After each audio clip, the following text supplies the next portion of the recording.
ابو سعید رضی اللہ عنہ سے روایت ہے کہ وہ رسول اللہ صلی اللہ علیہ وسلم کے پاس آئے، آپ بخار میں مبتلا تھے، تو انہوں نے اپنا ہاتھ آپ کی چادر پہ رکھا، کہا ہے اللہ کے رسول آپ کا بخار تو بہت سخت ہے۔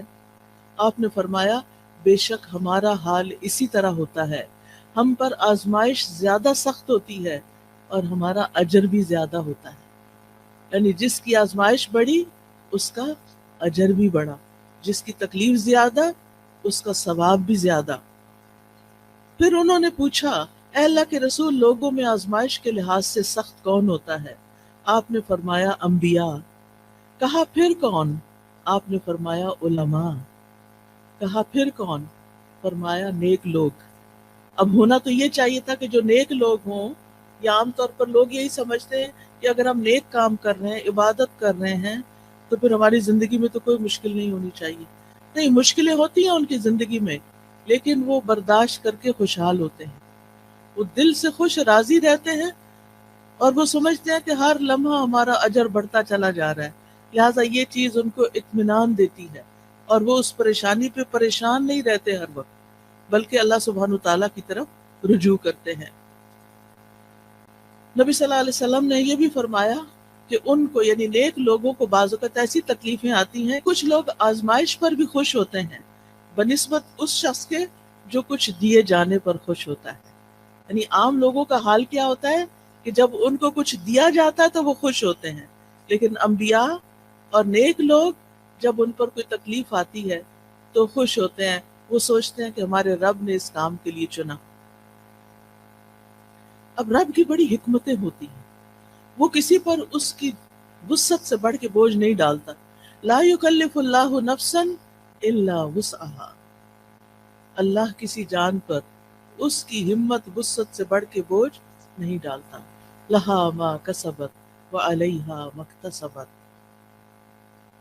مومن یہی دعا کرتا رہتا ہے ربنا لا تؤاخذنا ان نسینا او اخطانا ربنا ولا تحمل علینا کما حملته علی الذین من قبلنا ربنا ولا تحملنا ما لا طاقت لنا به۔ یعنی جب ان کو تکلیف آتی ہے تو وہ سوچتے ہیں کہ اگر یہ تکلیف ہمارے گناہوں کی وجہ سے ہے، تو کہ دعائیں کرتے ہیں یا اللہ تو ہمیں پکڑنا، ہمیں نہ پکڑنا، اگر ہم بھول گئے یا ہم نے کوئی غلطی کر لی ہے تو اس پر ہماری پکڑ نہ کر، اللہ ہم پہ وہ بوجھ نہ ڈال جو ہم سے پہلے لوگوں پہ ڈالے گئے، اللہ ہمیں وہ بوجھ نہ اٹھوا جس کے اٹھانے کی ہم میں طاقت نہیں، جس کی ہم ہمت نہیں رکھتے، یا اللہ اس تکلیف کو اتنا نہ بڑھا دینا کہ ہم اسے برداشت نہ کر سکیں۔ لہٰذا وہ اللہ تعالیٰ کی طرف رجوع کرتے رہتے ہیں اور کہتے ہیں وَلَا تُحَمِّلْنَا مَا لَا طَاقَةَ لَنَا بِهِ وَاعْفُ عَنَّا، ہمیں معاف کر دیجئے، وَاغْفِرْ لَنَا، ہمیں بخش دیجئے، وَارْحَمْنَا، ہم پہ رحم فرمائیے، یا حی یا قیوم برحمتک استغیث۔ مومن پہ جب تکلیف آتی ہے، آزمائش آتی ہے، تو وہ اللہ کی رحمت پکارتا ہے، اللہ کی رحمت کے لیے دعائیں کرتا ہے، وَارْحَمْنَا انت مولانا، تو ہی ہمارا والی وارث ہے، تو ہی ہمارا مولا ہے، فانصرنا علی القوم الکافرین، ہمیں کافر قوم کے مقابلے میں مدد عطا فرما، ہم تیری مدد کے محتاج ہیں۔ اور اس میں آپ دیکھیے کہ اس قوم میں سب سے پہلے تو ابلیس آتا ہے، شیطان آتا ہے، جو وسوسے ڈال ڈال کے اللہ سے بدگمان کرتا ہے، تو یا اللہ ہمیں اس کے مقابلے میں طاقتور کر دے، تو ہماری مدد فرما، ہم پر رحم فرما۔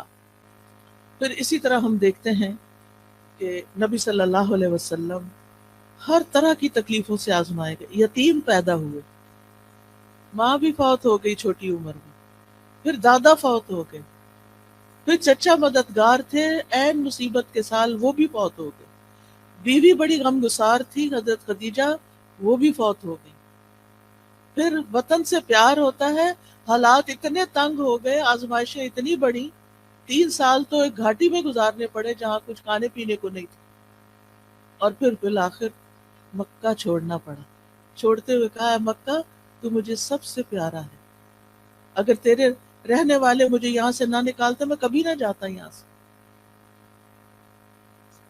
پھر ایک نئی جگہ پر گئے، وہاں جا کر جنگیں مسلط ہوگی، ایک کے بعد ایک سال جنگ آ رہی ہے، جان مال ہر چیز کو خطرہ، خوف، پریشانی، بیماری، کون سی تکلیف تھی جو رسول اللہ صلی اللہ علیہ وسلم پر نہیں آئی؟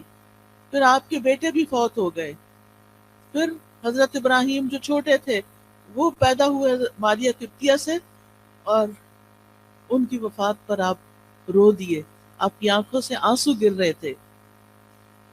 صحابہ بڑے حیران ہوئے کہ آپ بھی روتے ہیں۔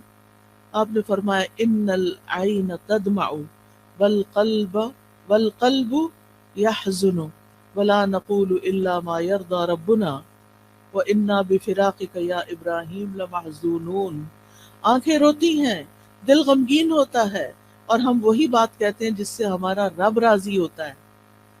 دل میں غم ہے، آنکھوں میں آنسو ہیں، یہ منع نہیں ہے، یہ ہوگا، لیکن زبان سے کوئی ایسی بات نہیں نکالیں گے جو رب کو ناراض کرے۔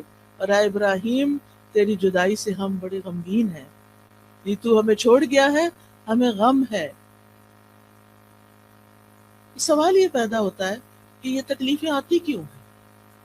کیا مقصد ہے ان کا؟ تو سب سے پہلی بات تو یہ کہ اللہ تعالی ہمارا امتحان لیتے ہیں۔ امتحان میں جو کامیاب ہو جاتا ہے اس کے درجے بلند ہو جاتے ہیں، اور جو فیل ہو جاتا ہے وہ نیچے چلا جاتا ہے۔ تو یہ انسان کو بلند درجے دینے کے لیے آتی ہیں۔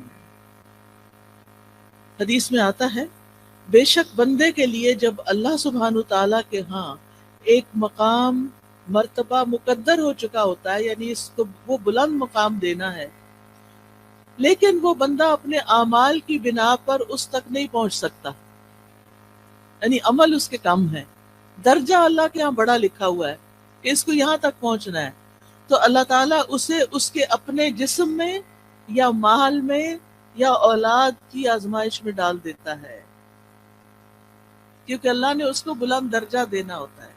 اب انسان سوچتا ہے کہ اور لوگ تو مزے سے جی رہے ہیں، ان کو تو کوئی تکلیف نہیں، وہ تو آرام سے چل لیتے ہیں، مجھے ہی کیوں تکلیف ہے؟ سب کی اولاد اتنی صحت مند ہے، میرا بچہ کیوں بیمار ہے؟ سب کے شوہر اتنے اچھے سلوک کرتے ہیں، میرا شوہر مجھے کیوں نہیں پوچھتا؟ یہ دراصل آپ کا امتحان ہے، آپ اس تکلیف سے گزر رہی ہیں، یہ اللہ سبحانہ تعالیٰ کے ہاں آپ کے درجے بلند کر رہی ہے اگر آپ صبر کر رہے ہیں۔ اور پھر یہ کہ جب اللہ تعالیٰ تکلیف دیتا ہے تو جن کے درجے بلند ہوتے ہیں ان کو اللہ تعالیٰ صبر کی توفیق بھی دے دیتا ہے، حتیٰ کہ وہ اس مقام تک جا پہنچتا ہے انسان جو اللہ کی طرف سے اس کے لیے پہلے سے مقدر ہوتا ہے۔